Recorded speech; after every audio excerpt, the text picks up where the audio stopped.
Good morning all. This week we are going to be doing a Romanceathon reading vlog, so buckle on in.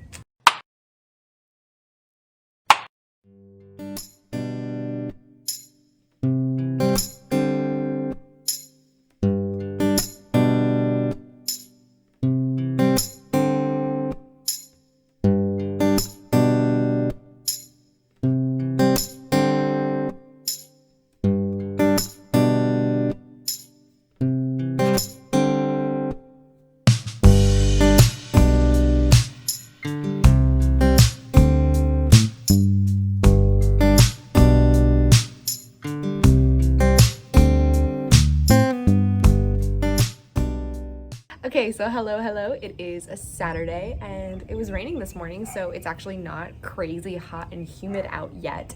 It's been so humid lately. Oh my god, y'all. Heat.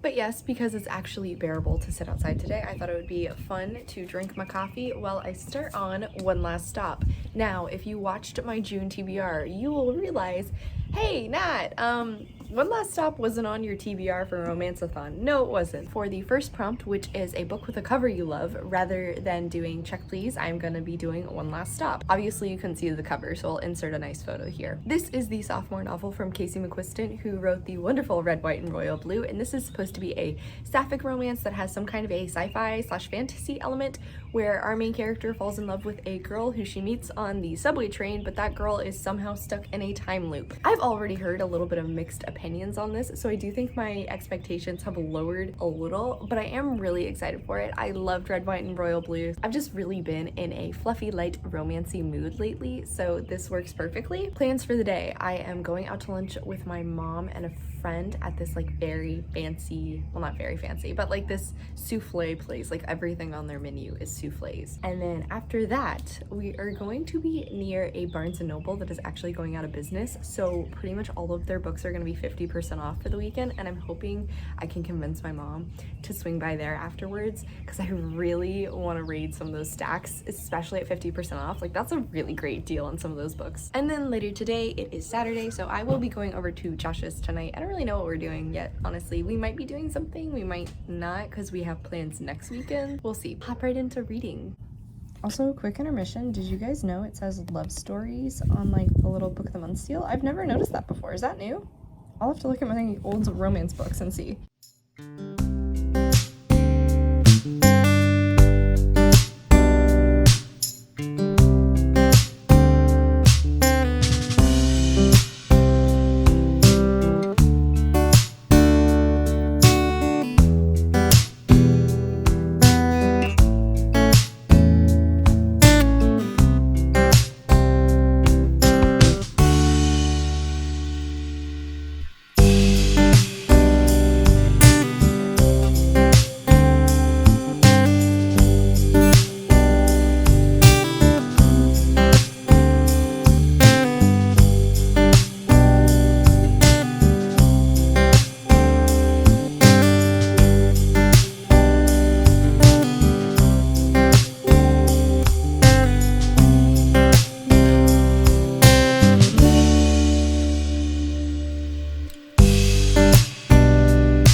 Hey y'all, happy Sunday. So I got back from Josh's and I've been doing some editing and stuff, but I actually never got a chance to go through all of the books with you guys that I bought at Barnes & Noble. Actually got a lot of good stuff.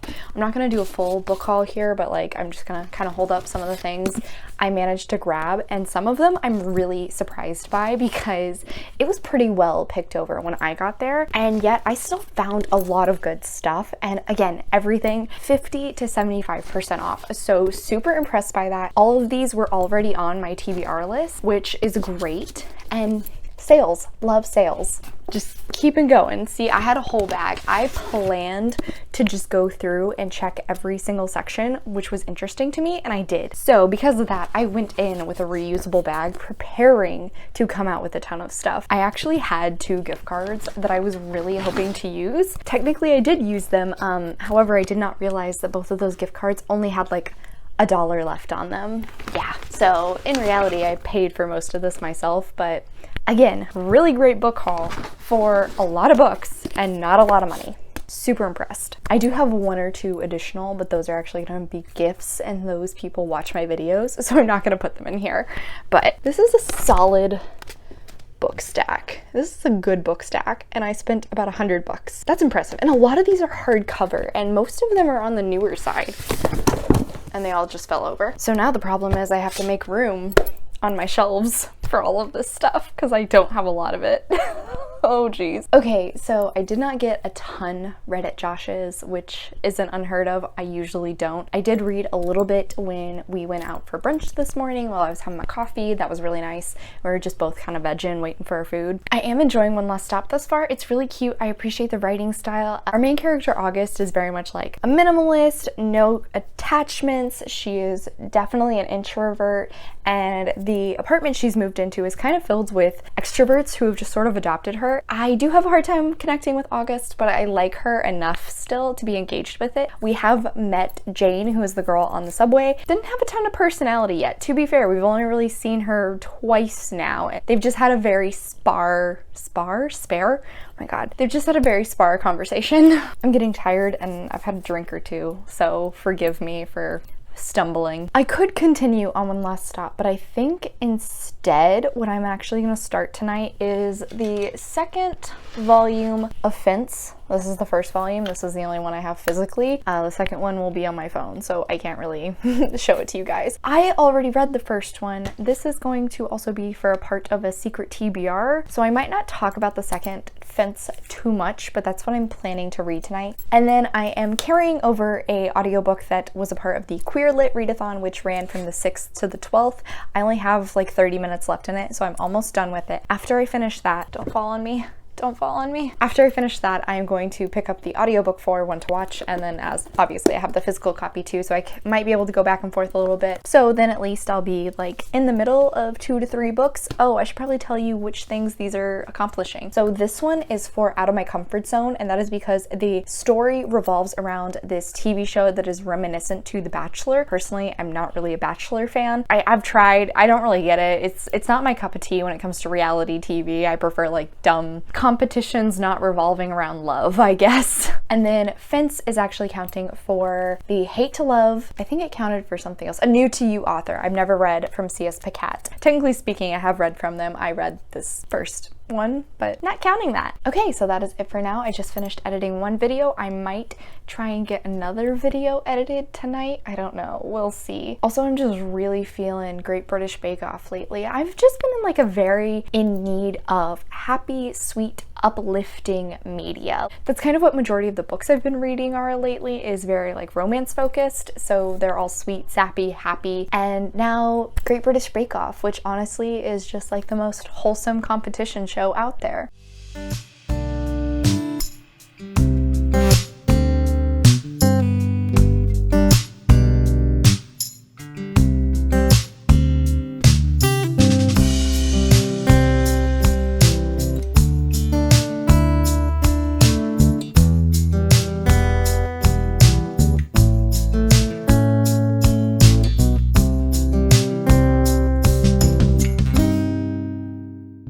Hey guys, happy Monday. You know how I said last night that I was going to read the second issue of 𝗖cie? That was a lie. I didn't read anything. I just went to bed. However, I woke up really early this morning. Usually I get up at like 7:15. I woke up at 6 a.m. Don't know why, but when I couldn't fall back asleep, I decided to officially get up and just start my day early. So I started on the audiobook for One to Watch, and I am intrigued thus far. The story is following our main character, B. She is a plus-size beauty blogger or fashion blogger. Is there a difference? I don't know. After going on a drunken tirade about this TV show called The Main Squeeze and their lack of diversity when it comes to race, sexuality, bodies, and beauty standards, she actually ends up getting picked to be the next main squeeze. The show is basically The Bachelor, The Bachelorette, which was the main reason I considered this out of my comfort zone, because personally I just don't really vibe with that TV show. Before we even get into all of that, however, we learn that B has been in love with her best male friend for years now. He has always kind of just left her back in the dust while he's moved on with his own life. Although he is engaged, eventually he comes back to visit her, her and they end up having a one-night stand, and then he ghosts her. So being on this TV show is her possible way of trying to get over him, or at the very least have a good time. This does kind of have a multimedia aspect to it, where there are text messages and there's blog posts broken down, there are like a list of comments, there's transcripts from her interviews, or like this one is literally a grocery order list. Very interesting style that I just wasn't expecting going into this. So I will say I appreciate that aspect, because I'm just intrigued at how well this author is managing to showcase us the story in such untraditional ways. While I do love all of the body positivity going on in this story, I will say I'm getting a little annoyed that the main adjective I feel like is often linked with B is regarding her weight. I get it. She's plus sized. Can we please move past that? That kind of keeps being the fallback for a descriptor when it comes to B's appearance. I am only 60 pages in, so you know, might change, might get better as the story goes on. I don't know yet. I also haven't even hit the TV show element yet, and I'm pretty apprehensive going into it. I don't know if I'm gonna like it. I'm trying to keep an open mind here, but I usually can't stand that catty drama. I haven't read any more of One Last Stop, but here is me reminding you that I'm reading this also. You know how I said in my last update that I've just really been feeling like fluffy,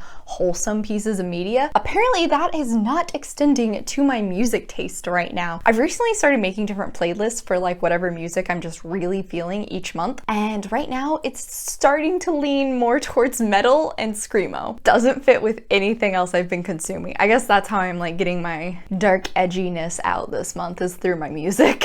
On top of that, however, I am dog sitting for my sister-in-law's parents while they are on vacation. They have a pool, so Josh is coming over and we're gonna go swimming, and I'm so excited for it. It's been crazy hot. I haven't gone swimming since 2 years ago, because usually I only have the community pools and I didn't want to do that in the middle of a pandemic. Also, finally, I just wore my new like fave dress today, and this is all lemons, and it's very, like, these are tied together, and it's just super cute. And yeah, I wanted to share because I love this dress. Okay, Josh just pulled up, so I'm gonna go now. Bye.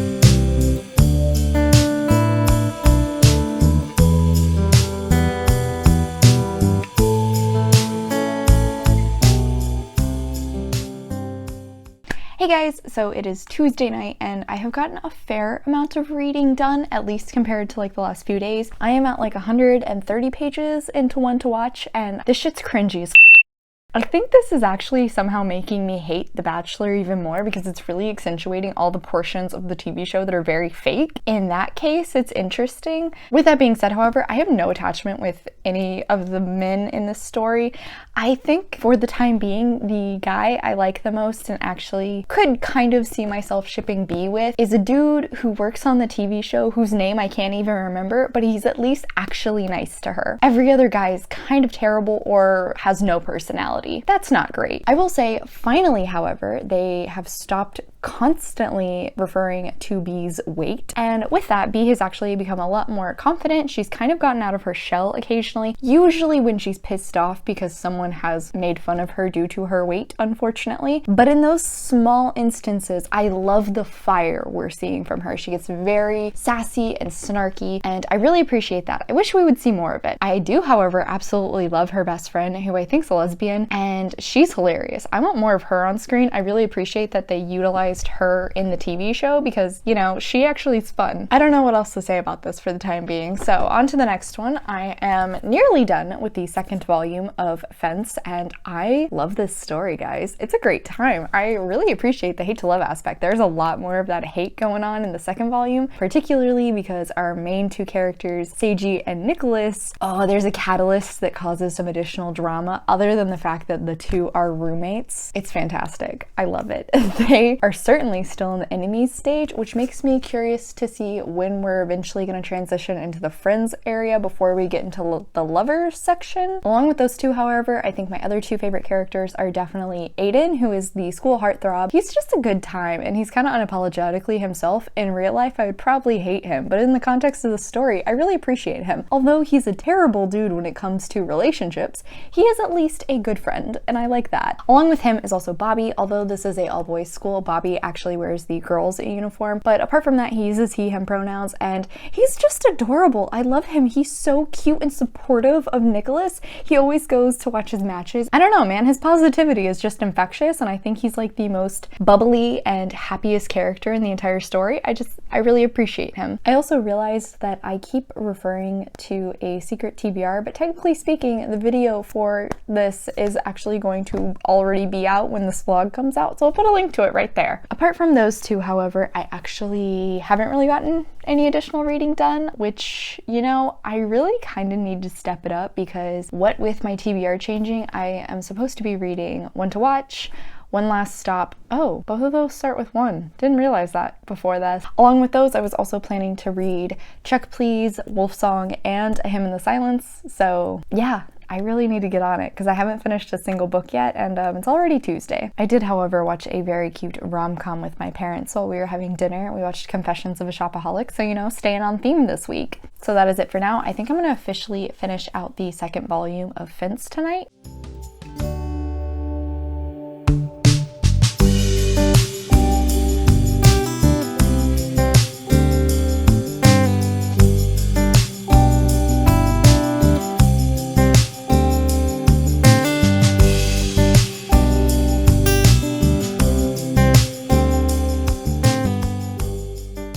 Happy Wednesday.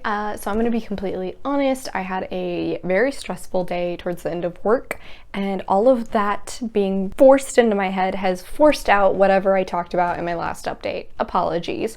But I finished Fence Volume 2. It was very cute. I jumped right into Fence Volume 3. As I said, go watch that video that's been posted already. Boom, got you. After that, I read more of One to Watch this morning. I am at 224 pages, and I'm still having the same issue, which is I have no investment in any of these men ending up with B, and I feel kind of bad about it because some of them have actually gained personalities now. We do have the two villain characters, which, as I've learned from the little bit of The Bachelor that I have watched, is in fact a real thing. They keep them around for drama, and I didn't like these guys any more than I like the villain characters when I watched that, so not surprised. Some of the guys she has gone on dates with do actually have personalities here, but none of them I really have any devotion to, specifically to end up with B. There's one who's very sweet and adorable, and I really like seeing him on page, but I don't really like them together. I just don't think they would work. On the opposite side, there's another guy who I'm just waiting for something big to drop and reveal he is crazy fake, because every time I read him, that's all I can think is this guy has the most contrived personality ever. No one is this perfect. There's one guy that B actually really likes, and I think they would make a cute couple together, but I know all of this is fake. I have no investment in the relationship because I don't think it's actually gonna go anywhere. They don't actually know each other. You can't fall in love with somebody in, like, I don't know, 2 months it takes to film this TV show. It's not realistic in my mind. I'm sorry. I've been dating my boyfriend for 5 years. Like, that's an amount of time I can see where you're like, yes, I know I love you, but 2 months, give me a break. Also, I have hit the point where they are traveling to different locations now, and I think I want to say they're in Morocco. I remember Rana Najjar did a review of this, and she actually had some interesting points to discuss with the location, so I'm going to put a link to her review over here if I can find it, because it was really interesting and kind of put things in perspective for me when reading this, and so I kept having those ideas in the back of my head and being like, yeah, that is really weird. I'm not really surprised that I don't love it because I went into this knowing it was out of my comfort zone. Yeah. Next up, I have also read, no, I haven't, that's a lie. I want to read more of One Last Stop. I just haven't had the time to pick it up. Tonight is movie night with my girlfriends. We're gonna be watching Mallrats. That's right, it is one of the movies in the View Askew-verse, which is the series I'm making them watch right now. So after that though, hopefully I will actually get some of this read because I really want to. I'm not making the time, and that's a problem in the middle of a readathon. Yeah, they're not gonna happen.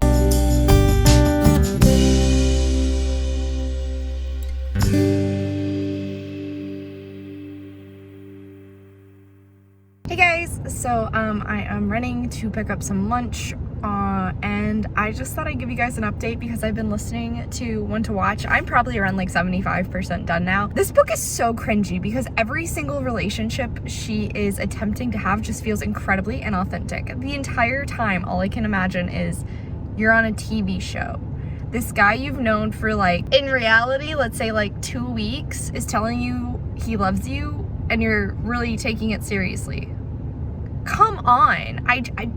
It's so hard, and at the same time it's not a love triangle, it's like a love square situation where we're supposed to be kind of rooting for every one of these guys, but in reality, like, I don't really want any of them. Again, there's one guy specifically that I actually think would be really cute with B, but I don't really think their relationship is built on a lot. So yeah, it's really unfortunate. I have to scoot up now. Okay, just got back to the office, but like one quick more update because I've been listening to this book and like I think it's just frustrating because I've learned I really enjoy romance books, but like this is everything I don't like about romance crammed into one thing because it's just so inauthentic. Like, obviously I understand romance books are not completely authentic. Like, obviously they are slightly contrived, but this is painful.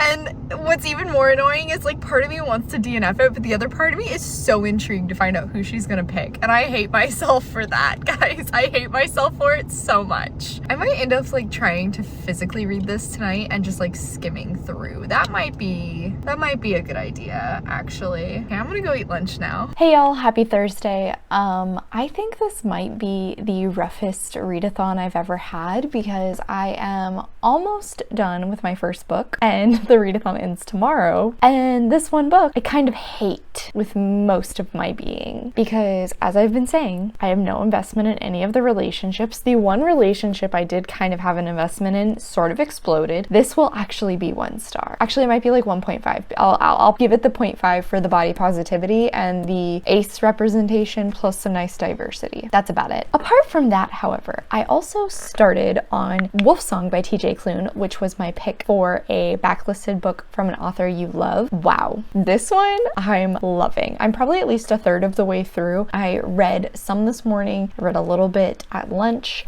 and then I kind of had been reading in between editing tonight. I'm really enjoying it. I've been blasting through. I say I'm enjoying it. It's made me cry like 3 times now already. That's a good thing, but also not.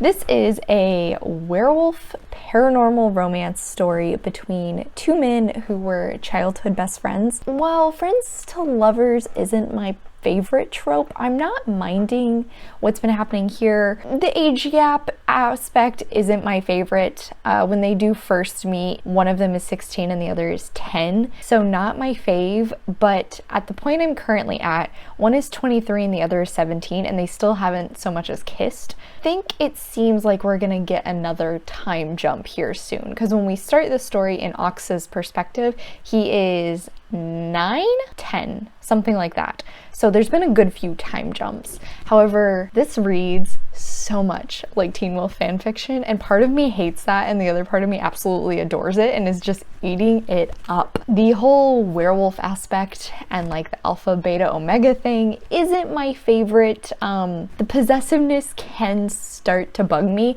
but I don't mind it as much in this scenario compared to if it was a contemporary, because in contemporaries it just feels like too much. I guess in this scenario there's like the whole mate aspect, and I guess my brain can move past it. I don't know. I will say something really awesome that you can see throughout the story is when we start out in the book, we are in 𝗖ćie's perspective, and everything, the word choice, the sentence structure is very simple. He comments that he's not the brightest, and his dad even sort of calls him dumb as an ox. Terrible parenting there, but you know. However, as the story develops and 𝗖cie grows, not only in age but also as a person, we get to see the writing itself improve slowly, and I think that's a really interesting way to develop the character while also developing the writing. Not something I was expecting to find in a romance book, so I am really impressed with it. On top of that, I do know this is the first book in a series, and I do know who the next 2 are in the second book, and I'm already so intrigued. I can tell you right now, I'm definitely gonna pick up that second book because I want to know the background between those two characters and see the fallout of what's going to happen with them. So while part of me wants to say, yeah, I'm going to read One Last Stop tonight, the other part of me knows that's a lie, and then instead I'm just going to keep reading Wolfsong. Maybe I'll get lucky and finish this and Wolfsong, so then maybe at least it'll have like one that I'm really loving and one that I don't.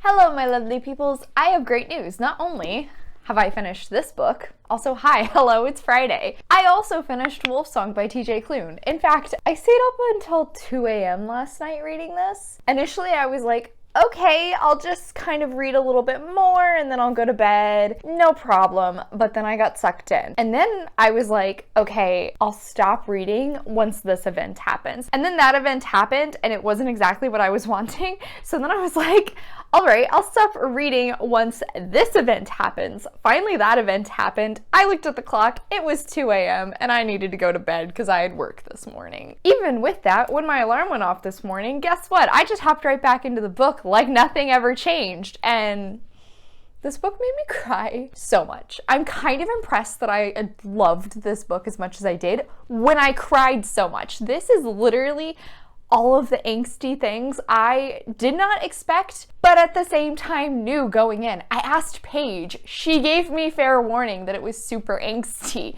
and yet I wasn't prepared. I'm glad I'm actually like pretty far through my June TBR because I'm probably just gonna hop right into the rest of the series. It's great. I love it already. On the other side, I finished this one and well, I didn't hate it. I actually was happy with how the end of the TV show went. It was the only way I would have been happy with the TV show ending. And I will say B ended up with the guy I liked the most, but even with that, like the third act drama that occurred, I understood both sides of it, but personally speaking, how it was resolved just didn't feel realistic to me. I felt like it actually needed to be discussed a lot more. I love when actual issues are discussed in romance books and talked about how they can affect relationships. Yeah, that did not happen here. Along with that, however, I also started onto the third book for this readathon today, you know, on the last day, which is A Hymn in the Silence by Kelly York and Rowan Altwood. I kept saying Atwood in my TBR. That was not correct. This is the second book in the Dark as the Night series. It is following the same couple from the first book, but this one is in William's perspective, whereas the first was in James's, and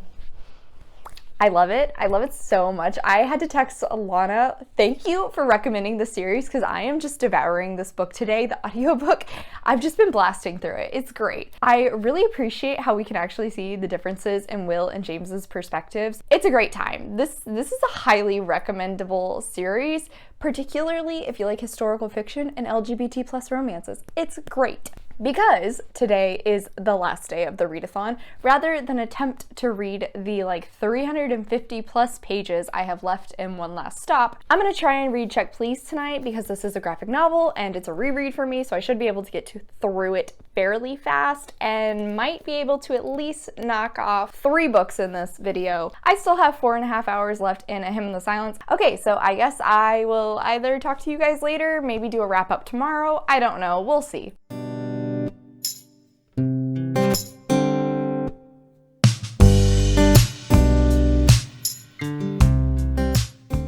Hey guys, so this is the final update, but guess what? Luckily, I was able to finish Check Please on Friday, which means I read 4 out of the 6 books that I had planned. I still haven't really made any more progress in One Last Stop. I just haven't made the time to sit down and read it, but I really want to. I'm gonna try and put a bunch of focus on that this upcoming week. On top of that, I was about halfway into A Hymn in the Silence when Friday ended. I have read a little bit more since then, and I'm still loving it. The mystery element is drawing me in a lot more. I appreciate that we're starting to see some of the struggles that have occurred in Will's and James's relationship. It's not just fluffy like it seems to have been previously. Again, we know I love when couples discuss the issues they have as individuals and how that can affect their relationships. So of course, seeing it here, enjoying it very much because I love this couple. Unsurprisingly, I totally loved Check Please. This is the first time I've read it physically because prior to owning these, I actually read it on the webcomic, which I will put a link to that website in the description down below if you're interested in reading it. I highly recommend. I don't think I ever gave an official summary for this, but this is a graphic novel which follows Eric Biddle, who gets onto a hockey team in college.